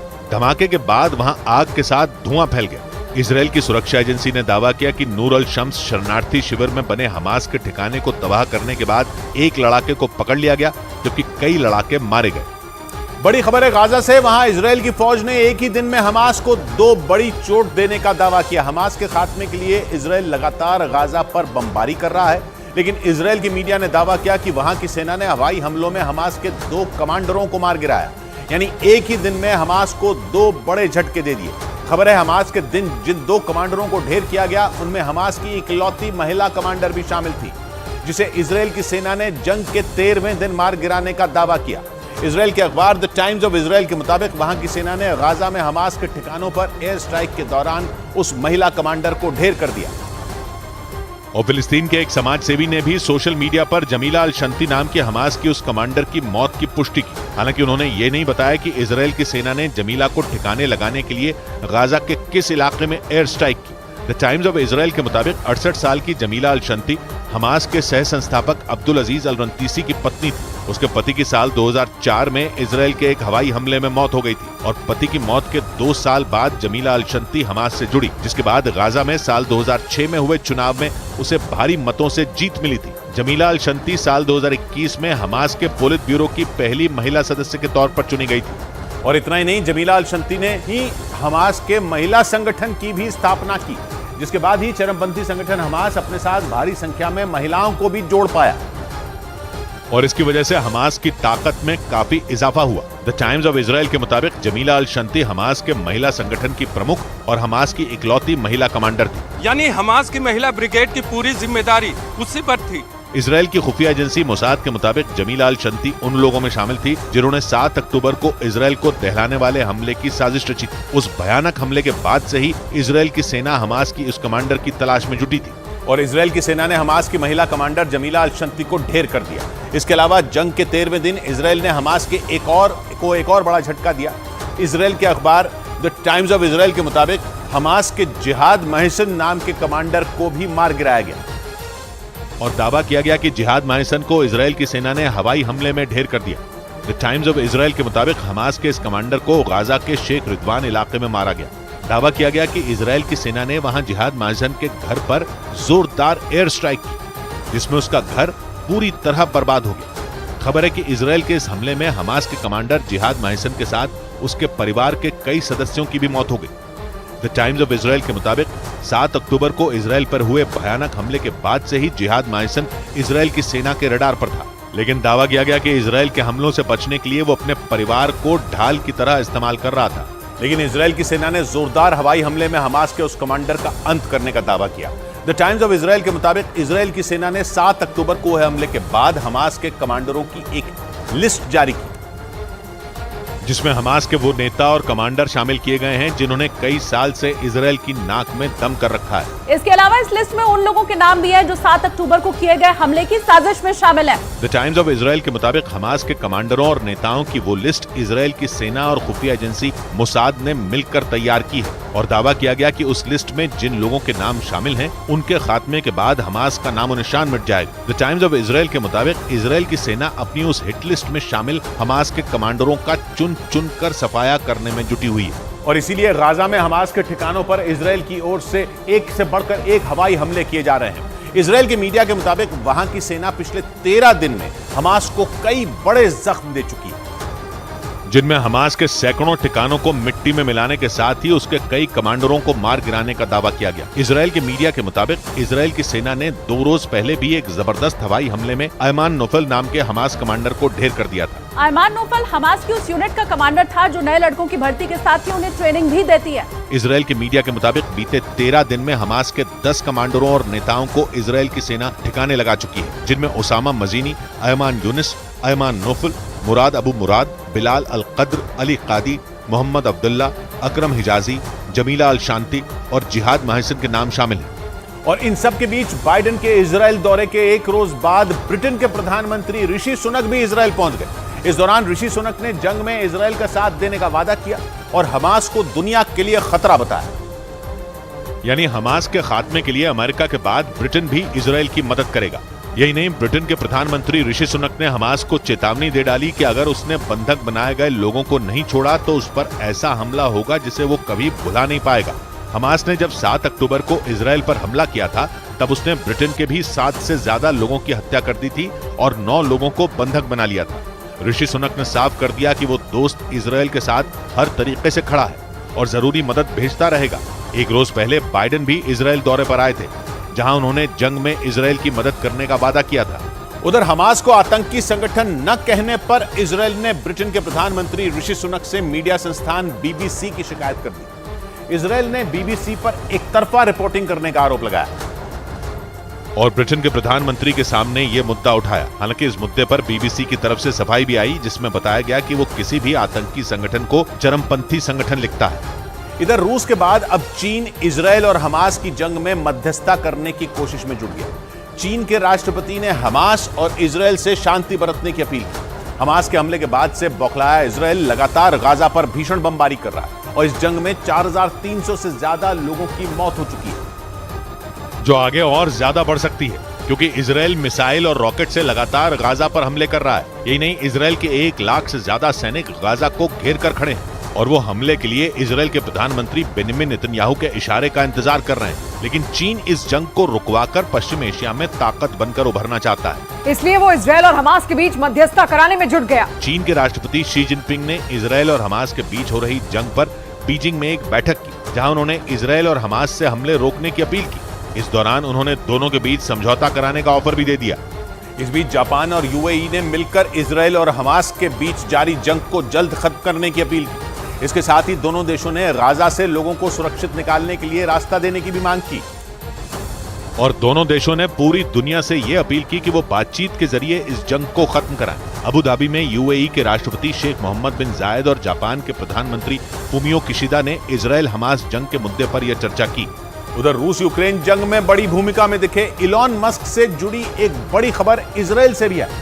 खबर है कि इजराइल की फौज ने हमास के खिलाफ जंग में इलॉन मस्क की कंपनी स्टारलिंक से मदद मांगी ताकि इजराइल की फौज को हाई स्पीड इंटरनेट की सुविधा मिल पाए। माना जा रहा है कि हिजबुल्ला और हमास की तरफ से दागे जा रहे रॉकेट इजराइल की टेंशन बढ़ा रहे हैं। सबसे बड़ा डर इजराइल को यह है कि अगर इन रॉकेट की वजह से इंटरनेट के तारों के जाल को नुकसान हुआ तो ये उसका बड़ा नुकसान होगा। इजराइल की फौज इस वक्त गाजा पट्टी में जमीनी लड़ाई लड़ने की तैयारी में है। गाजा पट्टी में जंग लड़ने के लिए इजराइल की फौज को सटीक जीपीएस कोऑर्डिनेट्स की जरूरत पड़ेगी ताकि हमास के ठिकानों पर सटीक हमले किए जा सके। माना जा रहा है कि हाई स्पीड इंटरनेट के बिना ये काम मुश्किल हो सकता है, इसीलिए इजराइल ने स्टारलिंक से मदद मांगी। स्टारलिंक का इंटरनेट तारों के जरिए नहीं बल्कि हजारों सैटेलाइट के जाल के जरिए चलता है। स्टारलिंक का यही इंटरनेट रूस के खिलाफ भी यूक्रेन की फौज का बड़ा हथियार बना हुआ है। और अमेरिका के मीडिया ने दावा किया कि ट्विटर कंपनी के मालिक इलॉन मस्क यूरोप में ट्विटर को बंद करने पर विचार कर रहे हैं। ऐसा इसलिए क्योंकि यूरोपियन यूनियन ने हाल ही में यह आरोप लगाया था कि ट्विटर पर इजराइल और हमास की जंग को लेकर कई गलत खबरें चल रही हैं, जिसे रोक पाने में ट्विटर कंपनी नाकाम रही है। यही नहीं, यूरोपियन यूनियन ने यह भी धमकी दी थी कि अगर उसकी जांच में ट्विटर की गलती निकली तो वो इस कंपनी पर भारी जुर्माना भी लगाएगी। यूरोपियन यूनियन के इस रुख को देखते हुए दावा किया गया कि इलॉन मस्क जल्द ही कोई बड़ा फैसला ले सकते हैं। इधर तुर्की के इस्तांबुल में गाजा पर हुए हमले का विरोध किया गया। वहां इजराइल और अमेरिका के दूतावास के बाहर हजारों की संख्या में फिलिस्तीनी समर्थक सड़क पर उतरकर प्रदर्शन करते दिखे और इस दौरान उन प्रदर्शनकारियों ने इजराइल का झंडा भी जलाया, साथ ही अल्लाह अकबर के नारे भी लगाए। प्रदर्शन करने वालों के हाथों में फिलिस्तीन का झंडा भी नजर आया, जिसे लहराते हुए उन्होंने फिलिस्तीनियों के लिए अपना समर्थन जताया और इजराइल को गाजा में रहने वाले सैकड़ों फिलिस्तीनियों की मौत के लिए जिम्मेदार ठहराया। प्रदर्शन के दौरान फिलिस्तीन के समर्थक पुलिस की ओर से लगाए गए बैरिकेड भी तोड़ते नजर आए, जिसकी वजह से वहां हंगामा खड़ा हो गया और पुलिस और उन प्रदर्शनकारियों के बीच भिड़ंत हो गई। सैकड़ों की संख्या में इजराइल दूतावास के बाहर पहुंचे इन प्रदर्शनकारियों ने वहां पटाखे भी जलाए। उधर इजराइल की खुफिया एजेंसी और सरकार ने दुनिया भर में रह रहे अपने नागरिकों की जान को खतरा बताया और उन्हें बाहरी लोगों से न मिलने की सलाह दी। क्योंकि इजराइल ने आशंका जताई थी कि बदले की कार्रवाई में उसके नागरिकों पर हमला हो सकता है। ऐसे में इजराइल की खुफिया एजेंसी और सरकार ने तुर्की समेत कई देशों में रह रहे इजरायली नागरिकों को सतर्क रहने को कहा। साथ ही उनके दफ्तर और घरों के बाहर सुरक्षा भी बढ़ा दी गई। एक रोज पहले इजराइल की राष्ट्रीय सुरक्षा परिषद ने तुर्की में मौजूद अपने नागरिकों की सुरक्षा को लेकर चेतावनी भी जारी की और अपने नागरिकों को फौरन तुर्की छोड़ने का आदेश जारी कर दिया, जिसके बाद तुर्की में रह रहे इजरायली नागरिकों ने वहां से निकलना शुरू कर दिया। ऐसे में वहां के इस्तांबुल और अंकारा एयरपोर्ट पर लोगों की भारी भीड़ नजर आई। इस बीच जर्मनी की राजधानी बर्लिन में गाजा पर हुए हमले के खिलाफ लोगों ने जोरदार प्रदर्शन किया। इस दौरान आरोप लगा कि कई प्रदर्शनकारियों ने वहां मौजूद यहूदी समुदाय के एक धार्मिक स्थल पर हमला कर दिया, जिसके बाद वहां बवाल मच गया। वहां से जो वीडियो सामने आया उसमें हजारों की संख्या में लोग सड़कों पर उतरकर फिलिस्तीन के समर्थन में नारेबाजी करते नजर आए। गाजा पर इजरायल के हमलों के विरोध में प्रदर्शन करते हुए लोगों ने हाथों में बैनर और पोस्टर लेकर जोरदार प्रदर्शन किया और आरोप लगा कि इसी दौरान उनमें से कुछ प्रदर्शनकारियों ने यहूदी धर्म स्थल पर हमला कर दिया, जिसके बाद वहां हंगामा होने लगा। सूचना मिलने पर पहुंची पुलिस की टीमों ने प्रदर्शनकारियों को रोकने की कोशिश की, लेकिन प्रदर्शनकारी उन्हें धकेलते हुए आगे बढ़ गए। जिसके बाद पुलिस ने उन्हें तितर-बितर करने के लिए आंसू गैस के गोले छोड़े और वाटर कैनन का इस्तेमाल किया। जिसके बाद वहां फिलिस्तीन के समर्थन में प्रदर्शन कर रहे सैकड़ों लोग पुलिस से भिड़ गए, जिसमें 65 से ज्यादा पुलिस वालों के घायल होने का दावा किया गया। बवाल ये तब शुरू हुआ जब पुलिस ने उन्हें सड़क से हटाने की कोशिश की, जिस पर भड़के प्रदर्शनकारियों ने पथराव शुरू कर दिया। जिसके बाद जर्मनी की पुलिस ने करीब 200 लोगों को गिरफ्तार कर लिया। ये सभी गाजा के अस्पताल पर हुए हमले पर अपना विरोध जताने के लिए इकट्ठा हुए थे। इस बीच अमेरिका से एक ऐसी खबर सामने आई जिससे अमेरिका समेत पूरी दुनिया चौंक गई। अमेरिका की राजधानी वॉशिंगटन डीसी में यहूदी समुदाय ने फिलिस्तीन के समर्थन में प्रदर्शन किया और ये प्रदर्शन अमेरिका की संसद के बाहर किया गया, जहां सैकड़ों की संख्या में यहूदी समुदाय के लोग जमा हो गए और फिलिस्तीन के समर्थन में नारेबाजी की। प्रदर्शन में शामिल हुए लोगों ने गाजा में हुए हमले को नरसंहार बताया और इसे रोकने की मांग की। यही नहीं, प्रदर्शनकारियों ने अमेरिका और इजरायल के खिलाफ नारेबाजी की। वहां से जो तस्वीरें सामने आई उनमें हाथों में नारे लिखी तख्तियां और बैनर लेकर लोग इजरायल के हमले के विरोध में आवाज बुलंद करते दिखाई दिए। यही नहीं, सभी प्रदर्शनकारी काले रंग की टी शर्ट पहने हुए थे। इस बीच कुछ प्रदर्शनकारी तो अमेरिका के संसद भवन के अंदर घुस गए और वहां उन लोगों ने प्रदर्शन शुरू कर दिया। हालात बिगड़ने के बाद पुलिस ने कुछ प्रदर्शनकारियों को हिरासत में ले लिया। उधर इजरायल की मदद करने पर फिलिस्तीनी मूल की अमेरिकी सांसद रशीदा तलीब ने बाइडेन सरकार को घेर लिया। उन्होंने फिलिस्तीनियों के नरसंहार के लिए बाइडेन सरकार पर फंडिंग करने का आरोप लगा दिया और उन्होंने इजरायल और हमास के बीच चल रही जंग को फौरन खत्म करने की मांग भी की। अमेरिका की संसद में रशीदा तलीब फिलिस्तीनी मूल की इकलौती सांसद हैं और अमेरिका के शिकागो में फिलिस्तीन के समर्थन में सैकड़ों लोगों ने सड़कों पर उतरकर प्रदर्शन किया। इस प्रदर्शन में कई महिलाएं हाथों में फिलिस्तीन के समर्थन वाले पोस्टर लिए नजर आई और इस दौरान प्रदर्शनकारियों ने इजरायल के खिलाफ खूब नारे भी लगाए। वहां जुटे लोगों ने गाजा के अल अहली अस्पताल पर हमले के लिए इजरायल को जिम्मेदार ठहराया। इधर अपनी आलोचना होने के बाद मिस्र की फुटबॉल टीम के कप्तान मोहम्मद सलाह ने चुप्पी तोड़ते हुए इस युद्ध को जल्द खत्म करने की मांग की। फिलिस्तीनियों के बचाव में न बोलने की वजह से मोहम्मद सलाह पर सवाल उठाए गए थे, जिसके बाद मिस्र की फुटबॉल टीम के कप्तान ने एक वीडियो जारी किया जिसमें उन्होंने युद्ध को खत्म करने की अपील की। यही नहीं, मोहम्मद सलाह ने गाजा में पीड़ितों की फौरन मदद करने की जरूरत बताई। इस बीच अमेरिका के फ्लोरिडा में अहमद अलकोसा नाम के डेंटिस्ट ने आरोप लगाया कि इजरायली बंदूकों के पोस्टर फाड़ने पर उन्हें नौकरी से निकाल दिया गया। इजरायली बंदूकों के पोस्टर फाड़ते हुए उनका एक वीडियो सामने आया और उस वीडियो में वो अपने एक साथी के साथ पोस्टर के टुकड़े करते नजर आए। अपनी डेंटिस्ट की नौकरी जाने के बाद अहमद अलकोसा ने सफाई दी कि उस पोस्टर से नस्लीय हिंसा भड़क सकती थी। उधर फिलिस्तीन के समर्थन में पाकिस्तान क्रिकेट टीम के कई खिलाड़ी उतर आए। इन खिलाड़ियों ने अपने सोशल मीडिया अकाउंट से फिलिस्तीन के झंडे की फोटो शेयर की और पाकिस्तानी खिलाड़ियों की इस लिस्ट में इफ्तिखार अहमद, शादाब खान, मोहम्मद नवाज, हारिस रऊफ और उस्मान मीर जैसे नाम शामिल रहे। कुछ दिन पहले पाकिस्तानी बल्लेबाज मोहम्मद रिजवान ने अपनी टीम की जीत और अपने शतक को गाजा के लोगों को समर्पित किया था और पाकिस्तान क्रिकेट बोर्ड ने फिलिस्तीन का समर्थन करने वाले अपने खिलाड़ियों का बचाव करते हुए उनके खिलाफ सोशल मीडिया पर जताई जा रही आपत्तियों को खारिज कर दिया। इससे पहले फिलिस्तीन का साथ देने पर पाकिस्तान क्रिकेट टीम के खिलाड़ियों का सोशल मीडिया पर विरोध शुरू हो गया था, जिस पर पाकिस्तान क्रिकेट बोर्ड ने दो टूक कह दिया कि ऐसा करके उसके खिलाड़ियों ने आईसीसी के किसी भी नियम का उल्लंघन नहीं किया, क्योंकि खिलाड़ी मैदान से बाहर अपनी राय रखने के लिए आजाद हैं। इस बीच ग्रीस के एथेंस में फिलिस्तीन के समर्थकों ने इजरायल दूतावास के सामने विरोध प्रदर्शन किया। 7 अक्टूबर को हुए हमास के हमले के बाद इजरायल की सेना की तरफ से गाजा पर जारी ताबड़तोड़ हमलों का विरोध किया गया और इजरायल दूतावास के बाहर जमकर हंगामा किया। इस दौरान पुलिस और प्रदर्शनकारियों के बीच जोरदार भिड़ंत हो गई, जिसके बाद पुलिस को आंसू गैस के गोले दागने पड़े। हजारों की संख्या में प्रदर्शनकारी मार्च करते हुए इजरायल दूतावास के बाहर पहुंचे और इजरायल के खिलाफ अपना गुस्सा दिखाया। इस दौरान प्रदर्शनकारियों ने इजरायल के झंडे को भी आग के हवाले कर दिया, जिसके बाद प्रदर्शनकारियों और पुलिस के बीच भिड़ंत हो गई और वहां हालात बेकाबू हो गए। प्रदर्शनकारियों ने इजरायल की तरफ से गाजा पर जारी हमलों को गलत बताया और उन्हें जल्द से जल्द रोकने की मांग की। उधर तुर्की के मीडिया के मुताबिक हमास जंग की वजह से बढ़ते तनाव के बीच तुर्की की नौसेना भूमध्य सागर में युद्धाभ्यास करने में जुट गई। हमास के हमले के बाद अमेरिका इजरायल की मदद के नाम पर अपने जहाजों का पूरा बेड़ा भूमध्य सागर में तैनात कर चुका है।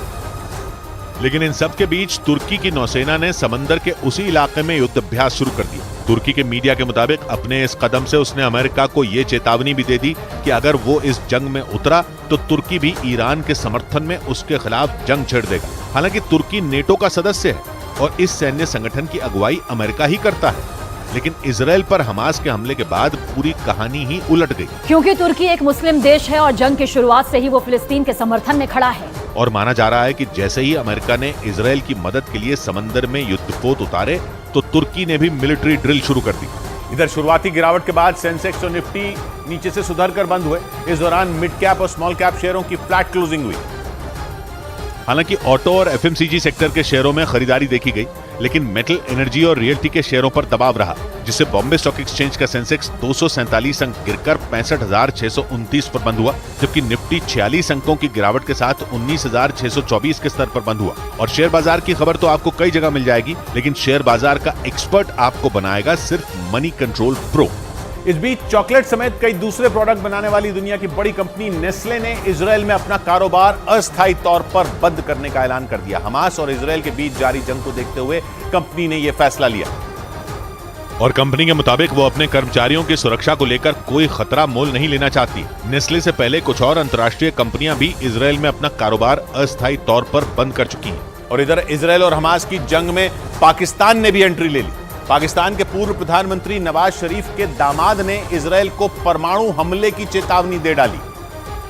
और नवाज शरीफ के दामाद ने इजरायल को धमकी दी कि पाकिस्तान के परमाणु हथियार सिर्फ पाकिस्तान के लिए ही नहीं बल्कि सभी मुस्लिम देशों के लिए हैं, और इजरायल ने अगर गाजा पर हमला नहीं रोका तो पाकिस्तान उस पर परमाणु बम गिरा देगा। पाकिस्तान के पेशावर में फिलिस्तीन के समर्थन में एक रैली निकाली गई, जहां पाकिस्तान के पूर्व प्रधानमंत्री नवाज शरीफ के दामाद ने इजरायल को परमाणु हमले की चेतावनी दी। पाकिस्तान लगातार फिलिस्तीन का समर्थन करता आया और उसने हमास के हमले को भी सही ठहराया था। यही नहीं, पाकिस्तान और इजरायल एक दूसरे के दुश्मन है। पाकिस्तान ने तो इजरायल को देश की मान्यता भी नहीं दी। उधर गाजा के अस्पताल पर हुए हमले के आरोप पर फिलिस्तीन इजरायल के खिलाफ इंटरनेशनल क्रिमिनल कोर्ट में अपील करेगा। ग्रीस की राजधानी एथेंस पहुंचे फिलिस्तीन के राजदूत ने यह बयान दिया और इजरायल के ऊपर अस्पताल पर हमले का आरोप लगाते हुए उसे मानवता का दुश्मन करार दिया। इसके साथ ही फिलिस्तीन के राजदूत ने ग्रीस से इजरायल का समर्थन न करने की अपील भी की। इस बीच हमास के हमलों की निंदा नहीं करने पर इजरायल ने संयुक्त राष्ट्र की आलोचना की। इसके साथ ही संयुक्त राष्ट्र में इजरायल के राजदूत ने यह आरोप लगाया कि हमास ने अरबों डॉलर की अंतर्राष्ट्रीय मदद का गलत इस्तेमाल किया। और इजरायल के राजदूत ने संयुक्त राष्ट्र पर हमास के इशारे पर चलने का भी आरोप लगाया। Distinguished council members, stop following Hamas's script. Stop playing by Hamas's rules. इसके साथ ही इजरायल ने संयुक्त राष्ट्र से यह मांग की कि वो गाजा को हमास से आजाद कराने की योजना पर विचार करे। इधर यूएनएससी यानी संयुक्त राष्ट्र सुरक्षा परिषद में फिलिस्तीन के राजदूत रेन मंसूर ने इजरायल पर अंतर्राष्ट्रीय कानून तोड़ने का आरोप लगाया। यूएनएससी के आपातकालीन सत्र में फिलिस्तीन के राजदूत ने इजरायल पर उसकी जमीन पर कब्जे के लिए जिम्मेदार ठहराया और इजरायल को चेतावनी दी कि फिलिस्तीनियों को मारने से वो कभी भी सुरक्षित नहीं रहेगा। इसके साथ ही फिलिस्तीन के राजदूत ने यूएनएससी की बैठक में इजरायल पर गाजा के अस्पताल पर हमले का ठीकरा भी फोड़ा। उधर ऑस्ट्रेलिया के प्रधानमंत्री एंटनी अल्बनीज ने इजरायल और हमास के बीच चल रही जंग में आम नागरिकों को निशाना बनाए जाने की आलोचना की। ऑस्ट्रेलिया के पीएम ने इस जंग में अंतर्राष्ट्रीय कानून का पालन करने की मांग की और युद्ध में आम नागरिकों की सुरक्षा को सबसे जरूरी बताया। Every innocent life matters, whether it is Israeli or Palestinian. इस मुद्दे पर ऑस्ट्रेलिया के प्रधानमंत्री ने सभी देशों से मिलकर बात करने और जंग को जल्द खत्म कराने की अपील भी की। इधर गाजा पर इजराइल के हमलों की कार्रवाई पर मिस्र के राष्ट्रपति अब्दुल फतेह अल सीसी से जॉर्डन के किंग अब्दुल्ला ने मुलाकात की। इस दौरान दोनों नेताओं के बीच इजराइल हमास युद्ध को खत्म करने के तरीकों पर चर्चा हुई। और खबर है कि इस दौरान दोनों नेताओं ने इजराइल की नीति की आलोचना करते हुए गाजा को ज्यादा मदद देने पर जोर दिया। इजराइल और हमास के बीच चल रही जंग में मिस्र और जॉर्डन दोनों फिलिस्तीनियों के साथ हैं। इस बीच इजराइल और हमास की जंग के बीच प्रधानमंत्री नरेंद्र मोदी ने फिलिस्तीन के राष्ट्रपति मोहम्मद अब्बास से फोन पर बातचीत की। इस दौरान उन्होंने गाजा के अस्पताल पर हुए हमले पर दुख जताते हुए मरने वालों के प्रति अपनी संवेदना जाहिर की। और इसके साथ ही प्रधानमंत्री ने फिलिस्तीनियों की मदद करते रहने का भरोसा भी दिया। इस बात की जानकारी पीएम ने ट्वीट कर दी। आज कुछ फरमान है, कल और कुछ। आज कुछ फरमान है, कल और कुछ। बढ़ रही है रोज दल दल और कुछ। 100 बात की एक बात कही रज़ीक ने, मेरी कोशिश दुश्मनी का खात्मा, आप करते हैं रिहर्सल और कुछ। मिलते हैं कल, घड़ी जब इशारा करेगी 9 बजे रात का। वक्त फिर होगा 100 बात की एक बात।